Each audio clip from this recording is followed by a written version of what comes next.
নমস্কার বন্ধুরা, রাধিকা লাইফস্টাইলে তোমাদের আরও একবার স্বাগত জানাই। তো তোমরা সবাই কেমন আছো? আশা করি ভালো আছো। তোমাদের ভালোবাসা রাধা মাধবের কৃপায় আমরাও অনেক অনেক ভালো আছি। তো দেখো, আজকে একটা নতুন ভিডিও নিয়ে চলে এসেছি, যেটা বলেছিলাম তোমাদের সাথে শেয়ার করব। তো সেরকমভাবে শেয়ার করতে চলে এসেছি। আজকে সেই যে দাদাভাই, আমার কর্তামশাইয়ের বন্ধু দাদাভাই, যে কাঁঠালটা পাঠিয়েছিলেন, আরও অনেক কিছু পাঠিয়েছিলেন। তো প্রত্যেকটা জিনিস কিভাবে রেসিপি বানাচ্ছি বা কিভাবে খাওয়া হবে, তো তোমাদের সাথে শেয়ার করব বলেছিলাম। তো সেক্ষেত্রে আজকে শেয়ার করছি। কাঁঠালটা দেখো, একদিন রাখার পরে পেকে গেছিলো, ঠিক আছে। তো উনি নাকি কাটার পরে ওটার মধ্যে চুন দিয়ে দিয়েছে। তো একদিন কেটে একদিন পরেই দেখি পেকে গেছে। তো কেটেই গাছ থেকে দিয়েছিলেন। তো যাই হোক, তো সেক্ষেত্রে দেখো, আমি আজকে বসে গেছি। বাড়িতে না কেউ ছিল না, কর্তামশাই ঘুমাচ্ছিল, আর আমি রাধিকা মানে আমার ছোটো মেয়েকে নিয়ে বসেছিলাম কাঁঠাল ছাড়াতে। তো ওর দুষ্টুমিটাও তোমরা দেখো, আর কাঁঠালের কুয়াগুলো দেখো। প্রথমেই আমি ভেঙে নিয়েছি, ওকে বলছি চুপ করে বসো, চুপ করে বসো। কাঁঠালগুলো কুয়াগুলো বের করছি। খুব সুন্দর কাঁঠালের কুয়াগুলো খাজা, আর খেতে সত্যি খুব মিষ্টি ছিল।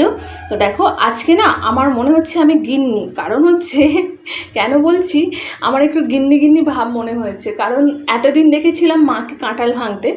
তো মাই এতদিন কাঁঠাল, গোটা কাঁঠাল যখন বাড়িতে আসতো বা কেউ পাঠাতো, মা ভাঙতো, মানে ওখান থেকে দানাগুলো কোয়াগুলো বের করতো। আমি কাজ করছি, আর আমার মেয়ে দেখো আমাকে কীভাবে ডিস্টার্ব করছে। আসলে ও ছোটো, তো ও একটু ঘাঁটতে চাইছে। সেভাবে তো ওকে ঘাঁটতে দিলে হবে না, কারণ এখানে আঠাও আছে, আবার একটা গন্ধ আছে, চারিদিক ছড়িয়ে যাবে আঠাটা। তো যাই হোক, দেখো আমি মানে গিন্নিপোনা করে নিয়েছি আজকে। তো কাঁঠালটা এইভাবেই ছাড়িয়ে নিয়েছি, তো তোমাদের সাথে শেয়ার করে নিলাম।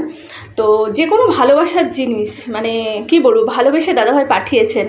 তো প্রথম এসছে কয়েক বছর পরে গ্রামের কোনো জিনিস আমাদের বাড়িতে আসলো, তাই জন্য আমি খুব খুশি হয়েছিলাম, খুব ভালো লেগেছে। তো প্রত্যেকটা ক্ষণে ক্ষণে যেন আমি স্মৃতিগুলো তৈরি করে মানে ধরে রাখতে পারি, সেই ক্ষেত্রে এটাও আমি ভিডিও করে তোমাদের সাথে শেয়ার করে নিলাম, আর এটা আমার কাছে স্মৃতি হয়ে থাকবে। তো দেখো, কাঁঠালের কোয়াগুলো আমার ছাড়ানো হয়ে গেছে। আমি প্রত্যেকটা এখান থেকে বের করে নিয়েছি। তো কর্তামশাই ঘুম থেকে উঠে বললো, পুরোটা কেন ছাড়ালে? আসলে পুরোটা না ছাড়ালে না ওটা আবার থেকে যাবে, নষ্ট হবে। তো সেক্ষেত্রে পুরোটাই আমি কাজটা কমপ্লিট করে নিয়েছি, কারণ আবার পরের দিন এটা নিয়ে বসবো, একটা গন্ধ, তারপরে এই নোংরাগুলো থাকবে। তো একবারে কাজটা কমপ্লিট করে নিয়েছি।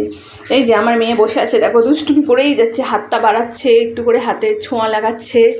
তো যাই হোক, ওকে নিয়ে আজকে আমার কাজ কমপ্লিট হয়ে গেল।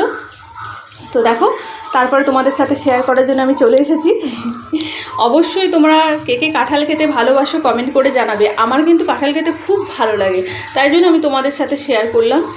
আর সত্যি কথা বলতে, কাঁঠালের কোয়াগুলো খুব খুব মিষ্টি ছিল, যেহেতু একদম গাছ পাকাই বলা যেতে পারে। কারণ একদিন যেদিনে কেটেছে, তার একদিন পরেই আমাদের বাড়িতে নিয়ে আসার পরেই পেকে গিয়েছিলো। তো অবশ্যই ভিডিওটা ভালো লাগলে, আর কার কার কাঁঠাল খেতে ভালো লাগে কমেন্ট করে জানাবে। আর ভিডিওটা ভালো লাগলে অবশ্যই লাইক কমেন্ট শেয়ার করে পাশে থেকো, কারণ একটা ছোট বাচ্চা নিয়ে কীভাবে আমি ভিডিও বানাই তোমরা সবাই অনেকেই জানো। তো টাটা, আজকের মতো সবাই ভালো থেকো। অনেক অনেক ধন্যবাদ সবাই।